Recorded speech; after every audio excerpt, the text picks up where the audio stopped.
thousands of people attacked the Israeli embassy, the same one that I visited, and tried to lynch this Israeli staff inside. You can find videos on YouTube of people with sledgehammers, full of grudge, trying to break the wall in order to get those people hiding inside.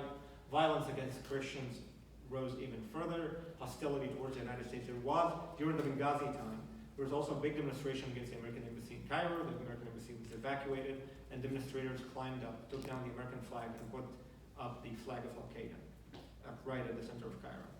Things were not looking good. State security started to come after me again. I went to work one day. I found myself that I got fired because state security came and made them fire me. They started to threaten me more with arrest.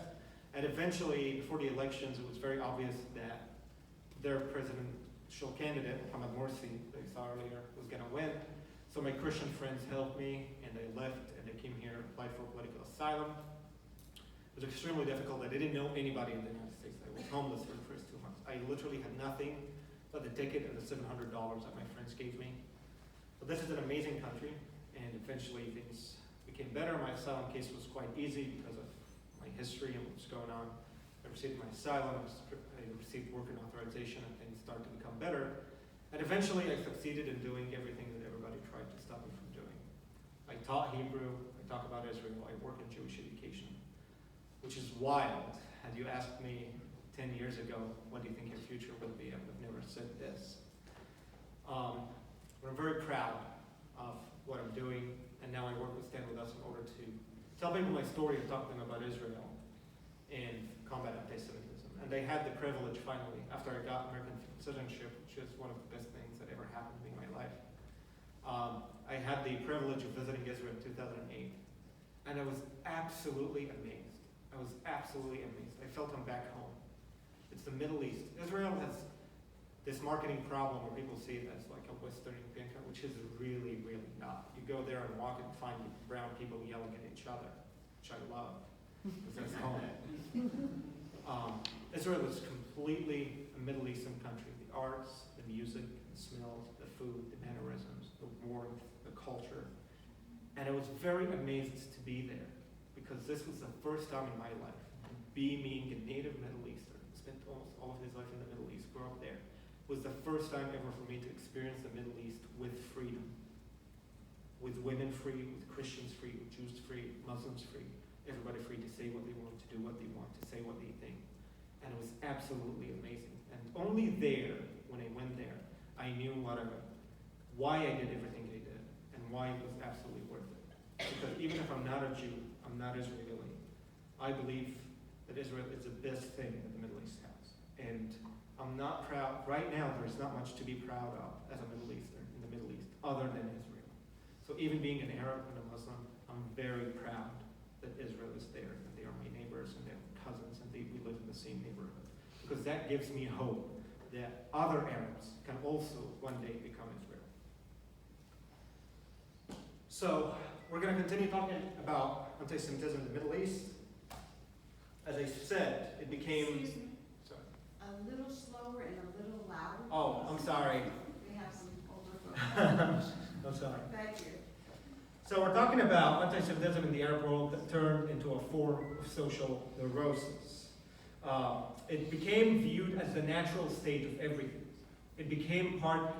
It is really, really hard for many Arabs now to imagine their identity without hating the Jews, without hating Israel. It also became a cultural bonding mechanism. I was in London in June, and then, there are a lot of Middle Easterners in London now. I went to a kebab shop to buy dinner, and the guy was Turkish. And I bought there, and I asked him where are you from. He said Turkey, and he asked me where are you from. He said Egypt. Hello, hello. The third sentence was about the Jews. He was about, did you see what the Jews are doing in Palestine? And I was like, man, just give me my kebabs. I'm not here. But it became bonding. He's a Muslim from Turkey. That's his mentality. He's a Muslim from Turkey. I'm a Muslim from Egypt. And this is how we both bond, on hating the Jews. It's absolutely sickening. And it operates independent of Jews. Even if there are no Jews, you find anti-Semitism, which is absolutely wild. There are no Jews in Egypt. But the anti-Semitism became co-opted into the culture itself. During the Arab Spring, I saw how detrimental it is to any chance of progress. Both the government and the opposition will accuse each other of being agents for the Jews. So you would often have an Arab TV. There was a video actually that I had that's absolutely funny, with two people arguing two opposite directions. It was actually a common argument that happens in a lot of society. It's about population control. So you had an imam against population control, be fruitful and multiply, like all the religious people think. And he had like a sociologist talking about the dangers of overpopulation. And both of them are accusing the other idea that it's a Jewish conspiracy. So the imam is telling him, no, it's population control, the Jews don't want us to multiply. And the sociologist is telling him, no, the Jews want us to overpopulate. And they are both accusing each other. How can you achieve any solution if everything is a Jewish conspiracy? Now, we have to understand something important about anti-Semitism in the Arab world. First of all, these are some statistics that are piled from the ADL and from the Pew Research Center. You'll see that 95% have unfavorable views in Egypt. 95% have anti-Semitic views, which is wild. Similar percentages are in Jordan, Lebanon, the Palestinian territories. Turkey is a little less. Iran, a country that threatens Israel's genocide, is actually the best. It's 60%, only 60% anti-Semitic. So this is how prevalent the problem is. Now the question is, where did that anti-Semitism come from? Okay, what is the origin? Does it have to do with Islam? Does it have to do with Arabism? Where it comes from? So, Islamic origin. So there is a unique kind of anti-Semitism that is Islam. Because Islam is a supersessionist religion. That Islam came and abrogated both Christianity and Judaism. Those religions are invalid anymore. And the history of Prophet Muhammad has him having some quarrels and then later wars with different Jewish tribes. So that definitely went into the Islamic narrative, especially it is the founder of Islam. It is the Jesus of Islam. He had wars with the Jews. So that became a part of the profound story that everybody learns. Every Muslim learns the life of the Prophet. So within that life, you'll hear about those treacherous Jews who tried to kill him. So that became a uniquely Muslim anti-Semitism. However, during Islamic history, it was basically that the Jews were ridiculed, they were second-class citizens, they were unimportant.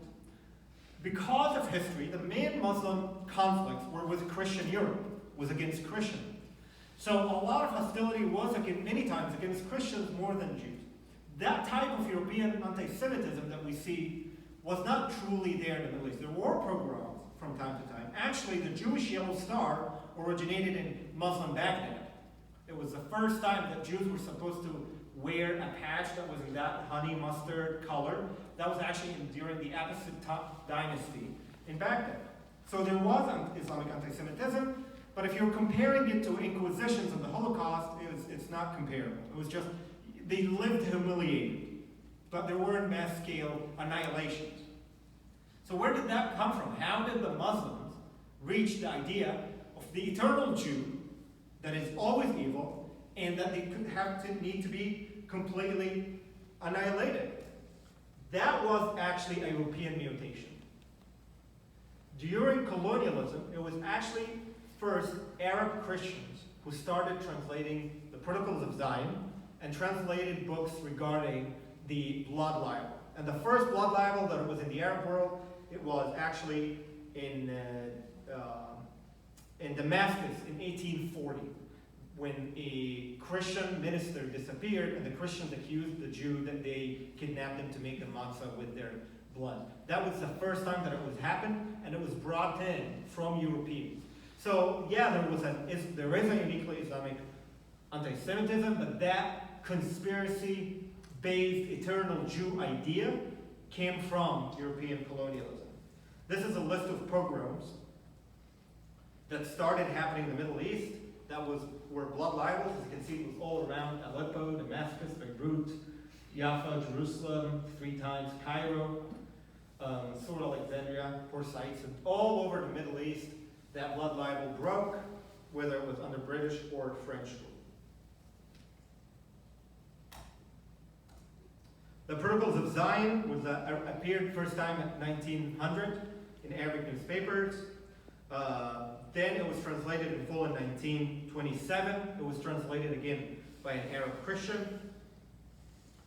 And then 1951 was actually the first known translation by a Muslim, by an Arab Muslim. So you can see how it seeped in